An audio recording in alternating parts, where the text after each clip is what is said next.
So in this video, I want to talk about being willing to change if you want better results in your business or in your life. And so I actually just did my first session for my current coaching course that I'm doing right now that is called Identity Shift. And in that first session, I was just talking about the importance that we ask ourselves, are we willing to change? And so here's the thing, you may be looking for assistance or guidance and help when you're making this shift to this new version of who you are. And what I mean by that is I believe that most of us, especially if we're high achievers, if we are leaders and business owners, there's always this point where we reach this kind of this ceiling of us only doing things that we know we're good at because we're comfortable, but we know on the inside that there is another layer that we desire to kind of break through and really be in, what Gay Hendricks calls our zone of genius. And so I do believe that those that I work with typically are people that are already high achieving. They already have done amazing things in their life, but because they have done so many amazing things, they've come to this kind of plateau and really desiring to kind of go and step into that best version of themselves or that next level of themselves and doing things that maybe they put off for a few years, a few decades, most of their life, and they really want to start walking in that purposeful space that is not comfortable. It's new, not new to them because they've been thinking about it, but new to everyone else because no one has seen them step into that place yet. And so maybe it's a dream they've been thinking about. Maybe it's something that has to do with a new business or philanthropy, or maybe it's them being in their own companies or someone else's organization as a leader, and they haven't stepped into it like a boss, like a leader. I work with so many women leaders and entrepreneurs that may also have full-time positions that know that they are this banging leader and they don't always show out like that, depending on who's in the room or if they're in different environments. Or they know that if they've moved up in their company, they haven't totally stepped into the gravitas of executive presence and all the things since they've been in that position. So I typically work with people that are in that space, that they know that there is another level of boldness in the way that they speak, in the way that they showed up, that they desire to step into, and they desire to do it faster rather than slower because they've already been kind of taking their time to get into that space. And so I love helping people with that. And so when I was working with those that I was working with in the session that I just finished up with in my program Identity Shift, the thing that I asked the audience is, hey, you have to ask yourself, am I willing to change? You have to ask yourself, am I willing to change? So you can work with anyone saying that you want to grow, but the question you have to ask yourself, no matter what course you're in, program, if you have a coach, if you have, anybody that is helping you grow, you have to ask yourself, are you willing to change? And most times when we are asking for assistance, the answer we immediately say is yes. I mean, that's why I'm here.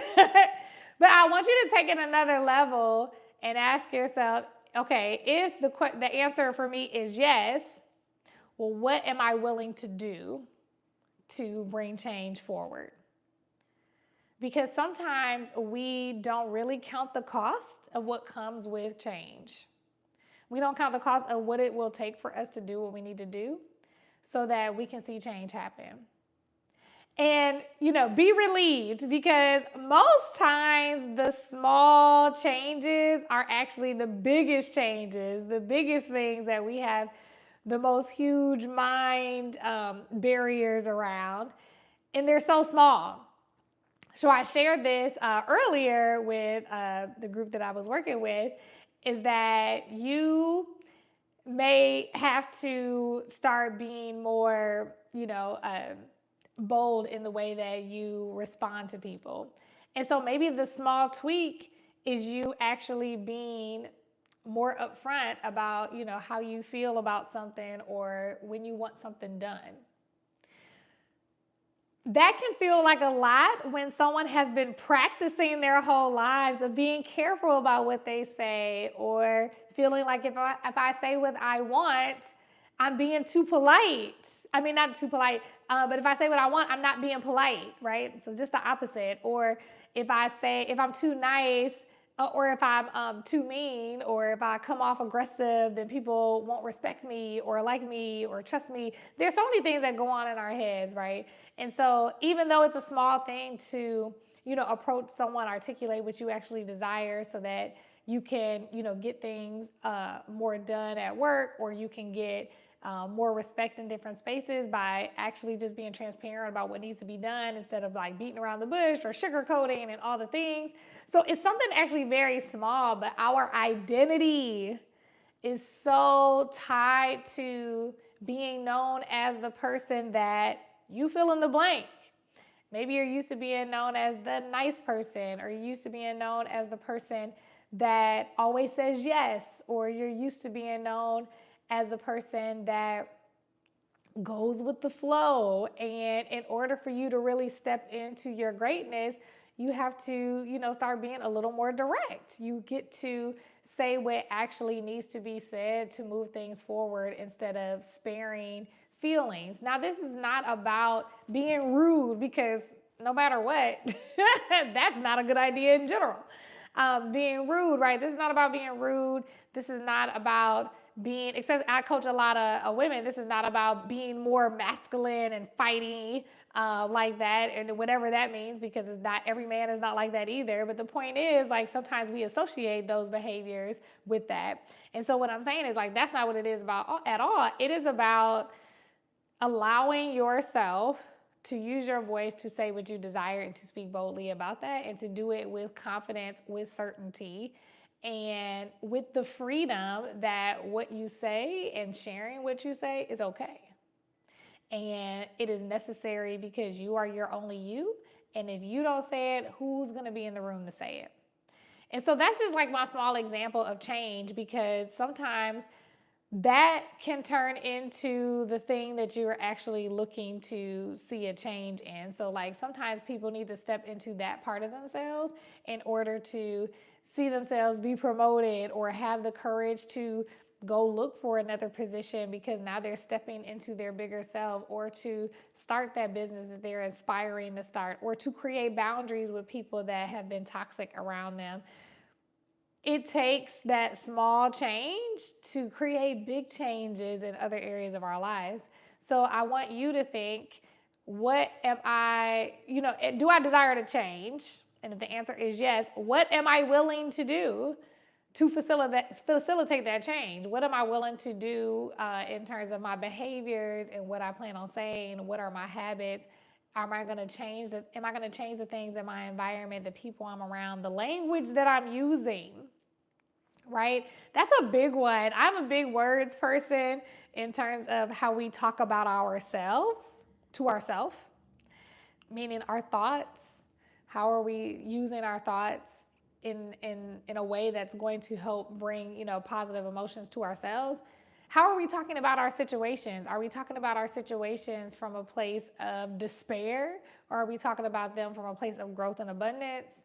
How are we talking about other people, about ourselves? Sometimes we can be disparaging to ourselves, to other people, right? And we make a joke out of it, or we make it like it's funny. And I, over the years, have been very sarcastic, and in ways that have really been in ways of me making fun of myself so nobody would do it first, right? And so that's not really a healthy way at all to deal with the things that I know I needed to change in my life. And so instead of doing that in recent years, I just deal with the things. What's the point of making fun of myself? That's no fun. It's, like, it's all in jest if it's something that actually doesn't bother me. But there were things that actually bother me, but I use, humor to kind of cover it up in the masses. And so that's something that is important to consider. How does, am I willing to change my language? The way I talk about myself to myself, the way I talk about others, the way I talk about my situation, the way I talk about myself to others. All these different things can really help you make that small change, that really tweaking that language and the way that you talk to yourself, talk to others, talk about your situation, can lead to big results. I talk about this in one of my, I didn't talk about it tonight, but I did talk about this in one of my LinkedIn posts. This is a while back. If you don't follow me on LinkedIn, follow me on LinkedIn. One of my LinkedIn posts, I talked about, I made a very small tweak saying that I desire to have a client that I worked with one-on-one for 25K for a year. I wanted to work with one client, 25K for a year. At the time, I was working full-time, and I had very, little time to spare to do a lot of work with one-on-one clients. So whatever I did do, I wanted it to be worth my time, and I didn't want to find a whole bunch of clients. It was just too time consuming to work with a whole bunch of clients at that point. So I was like, if I could just get one client at 25K, then I won't feel like I need to find a whole bunch of clients. It'll satisfy me in the way that I run my business apart from working full time, and it'll give me the opportunity to really engage with this client really well. And so I ended up doing, instead of a year's worth, I did an 8-month contract with my client for 20K, and that's what we settled on. And it was amazing. I loved it. And the reason that came about is because I articulated it. I told them when they asked me how much I was, I articulated what it was. And it was a very small thing because I could have said anything. I could have decided, oh, I'm too afraid to say that. So instead of that, I'm going to say something else. And I could have undercut myself. And then I would have had to find other clients to make up for what I didn't make because, my whole point was to just have less clients. And so I had to, make sure that I was charging in a space that will allow me to have less clients.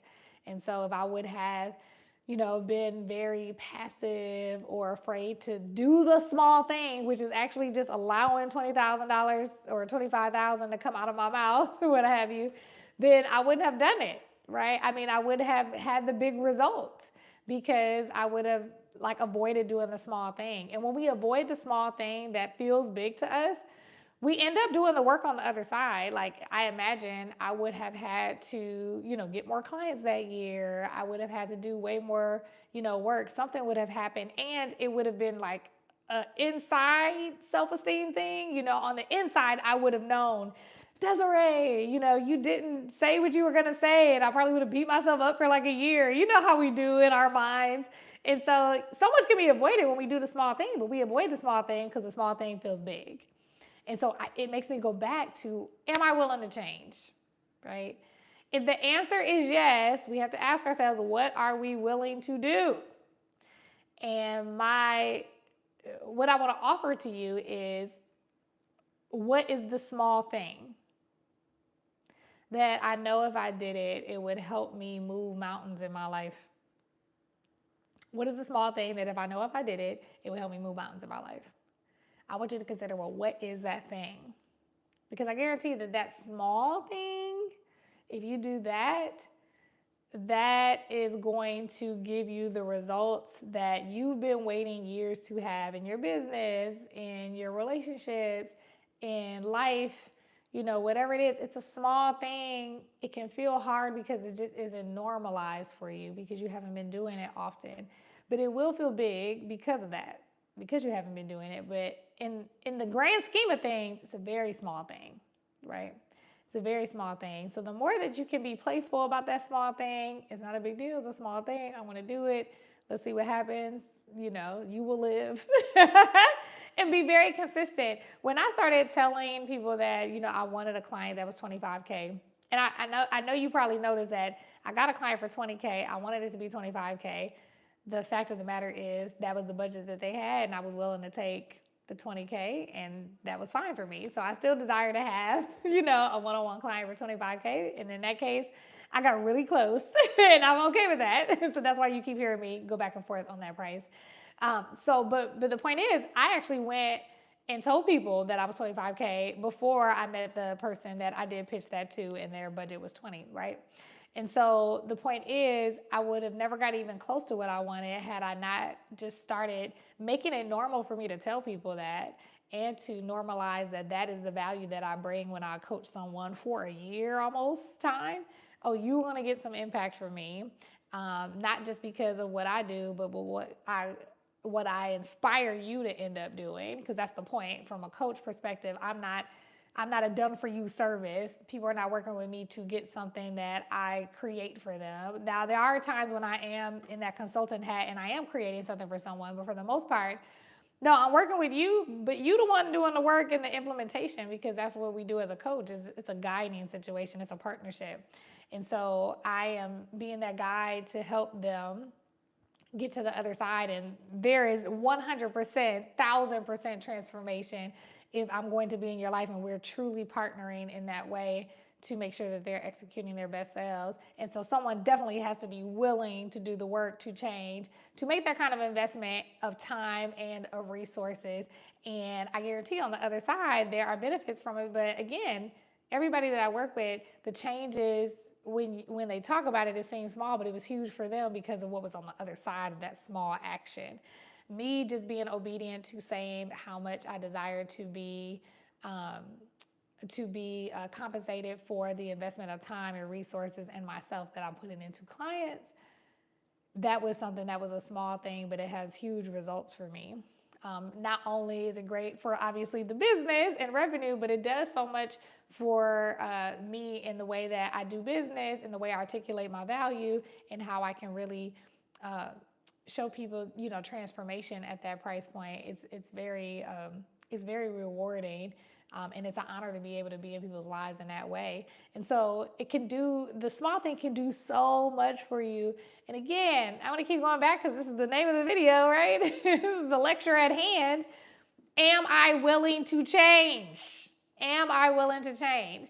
And listen, I know all about the neuroscience situation, right? I study neuroscience. I'm a positive intelligence coach.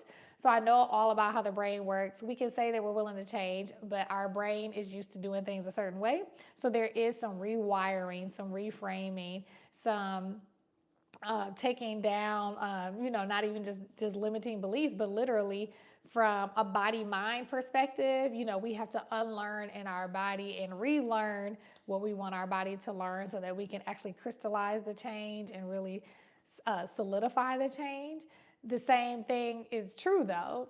You have to be willing to do the reframing. You have to say there's still a willingness that still has to happen. Now, you will not change just from will alone. There are some things that need to be done over time. Again, with that mind-body connection, with your habits and all of that, consistency, all the things that kind of come with it. I'm well studied in habits, so I understand that there are processes that help with this. It's still the thing. You still have to go to the table. You still have to decide it's a yes for you. And you have to decide that it's a yes for you, not even just at one time in band camp. You have to decide it's a yes for you every day, every moment of the day as you are transforming, because it is something that does take time. It's not a sprint, it's a marathon. And when we also recognize that change does take time, we recognize that our yes doesn't have to be the yes that we think is like so loaded with, oh my goodness, does that mean I'm going to do everything perfect? No, it just means you're saying yes to the journey.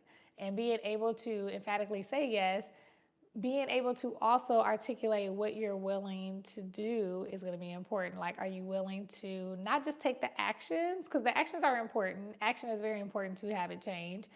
But also the things that come with the action. I think that's the part mainly that people don't count the cost in. And I am people. When I think about the times that I've retracted on some, shifts in my own identity, shifts in the way that I do life, shifts in the way that I grow my business, it came a lot because of the things I didn't count on, which how I was going to feel when I did something new and people looked at me in a way that made me feel like I was, not adequate, right? I didn't feel good enough when I would make mistakes and things like that. Like, I didn't count the cost of the feelings of that and not remembering that, oh, this is just the awkwardness that comes with change. I just never had this happen before, and that's why I feel like this, and so I began to retreat. I did the whole fight, flight. Well, I didn't really fight. I just flew. I did flight and freeze. That was my thing, right? And so I want you to just know that those are things that are going to come with it, and that's a part of the journey. And so that's a given. But we just got to ask ourselves a question, are we willing? And what are we willing to do? And when we think about the things we're willing to do, consider what it will come with. Like, are we okay with that part? And even if we're not totally okay, but just, I think there is something about being prepared. Be prepared to know that there's going to be some rejection, or being prepared to know that, hey, some people might not be feeling what you're doing, or people might not be used to the way that you're going to start talking. And so just know that it's going to come with some things. And maybe, you have to also know you can't make people change. And so all because you're on this journey doesn't mean everybody else is going to be on this journey. So you have to be okay with, you might be flying solo in some spaces with the way you think and the way that you operate, because everybody's not going to be on that. And so just knowing that those things come with change is going to be a game changer for you. So I hope this was helpful to you. There is still room in my course, Identity Shift. So if you are a woman entrepreneur, leader, professional that is looking to shift who you are today so that you can get better results, quicker results, speak more boldly, have more of what you desire, and you want a guide to walk with you on this, I would love to walk with you on this. Feel free to go to my website, www.desireecocroft.com, and click on courses, group courses. This is Identity Shift. And although we have gotten started, there is still time because there is rolling enrollment. So feel free to jump in this course and you can just catch up on some of the things that you missed out on today. But I hope you all enjoy this video, and feel free to share, like, all the things, comment. Love to know what other things you would like to hear from me, and have a great evening. Bye.